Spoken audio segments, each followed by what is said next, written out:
ឃើញប្រពន្ធត្រូវទាហានធ្វើបាបហើយក្នុងនាមជាប្តីរបស់ឧត្តមសេនីយ៍គាត់ប្រងើយកណ្ដាលគាត់ថែមទាំងបង្ខំប្រពន្ធរបស់គាត់ឲ្យស្លៀកពាក់បិសាចទៀតផងដើម្បីរំសម្រាប់ទាហាននារីម្នាក់នេះសម្រេចចិត្តរៀបការជាមួយគាត់ទាំងកំហឹងហើយទុកឲ្យប្តីរបស់នាងសោកស្ដាយអស់មួយជីវិតស្ត្រីម្នាក់នេះធ្លាប់ជាទីពេញចិត្តរបស់ភរិយានាយករដ្ឋមន្ត្រីហើយប្តីរបស់នាងគឺជាអ្នកស្រឡាញ់សេះខេងមីឪពុកមិនចូលចិត្តនាងហើយរៀបការជាមួយគាត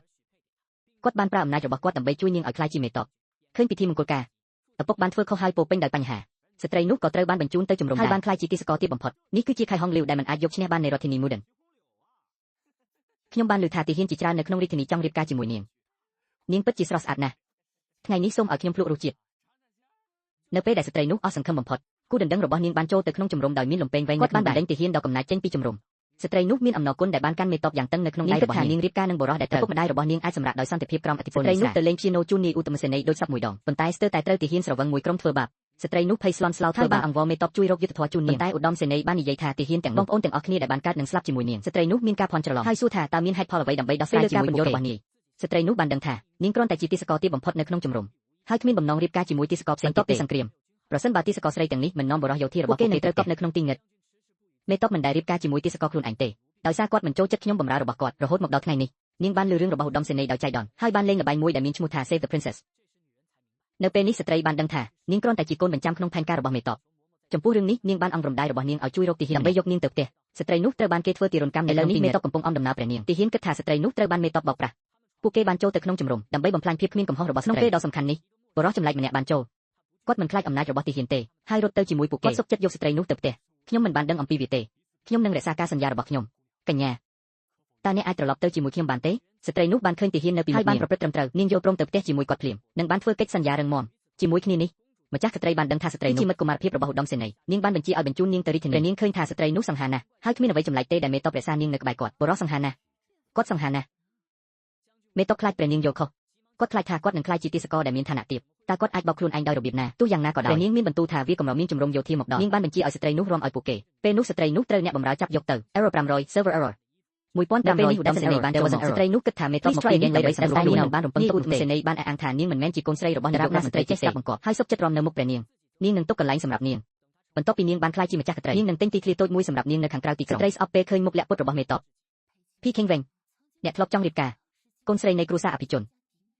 ឥឡូវនេះអ្នកមានឱកាសរៀបការជាមួយព្រះនាងដ៏ថ្លៃថ្នូរអ្នកទៅកាន់តំណែងផ្លូវការបរទេសរបស់អ្នកប៉ុន្តែបើអ្នកចង់ឲ្យខ្ញុំធ្វើជាអ្នកបម្រើរបស់អ្នកបន្ទាប់មកគុំដើម្បីរក្សាភាពគ្មានកំហុសរបស់នាងស្ត្រីនោះដកដៅរបស់នាងចេញហើយចាក់ផ្លូវនាងព្រះនាងឃើញថានាងហ៊ានបើកចំហមិនគោរពតាមបញ្ជារបស់ខ្លួននាងមានការខឹងសម្បាយ៉ាងខ្លាំងនាងបានបញ្ជាឲ្យឧត្តមសេនីយ៍ដាក់ទោសនាងយ៉ាងដើម្បីផ្គប់ចិត្តព្រះនាងឧត្តមសេនីយ៍បានបញ្ជាឲ្យលោកនាងទៅទីផ្សារងហើយបានស្នើឲ្យនាងយកព្រះនាងជិះសេះដើម្បីផ្សព្វផ្សាយដំណឹងនៅពេលនេះ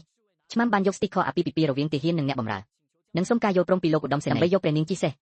ឧត្តមសេនីយ៍បានបោះត្រាទៅឆ្មាំហើយឲ្យនាងបិទបាំងវាក្រោយពីនិយាយដូច្នេះហើយនាងក៏នាំព្រះនាងទៅផ្ដល់ឱកាសឲ្យស្ត្រីនោះចាក់ចេញដែរបរិសុទ្ធនោះបានរៀនពីបទពិសោធន៍របស់ស្ត្រីថ្មីប្រញាប់ទៅលេងនាងនៅក្នុងតង់ហើយមានអារម្មណ៍ថាមានកំហុសជាវិជាកំហុសរបស់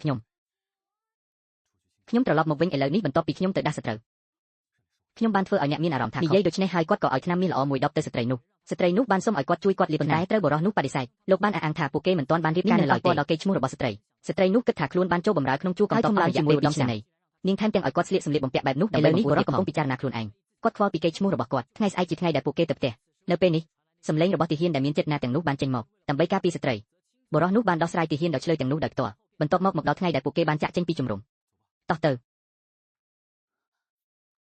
អ្នកយកមិញកុំខ្លាចអីម្សិលមិញពួកគេសឹមនឹងទទួលបានវាសូមអរគុណតោះទៅផ្ទះថ្ងៃនេះជាថ្ងៃដែលស្រីបម្រើទៅផ្ទះវាជាថ្ងៃដែលព្រះនាងត្រឡប់មកពីធ្វើការដើម្បីការពារព្រះនាង Error 504 Server Error 1504 Disaster Error There was an error នាងបានបញ្ជា Please try again later នាងត្រូវបញ្ជូនឆ្មាំមកការពារស្ត្រីប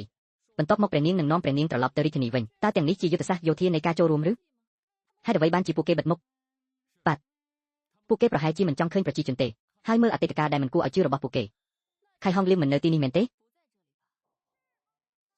េបាទក្រោយមកសូមឲ្យនាងផ្លាស់ទៅជំរំ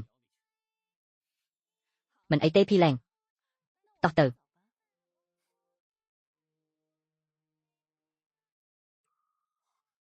ៅមិនអីទេ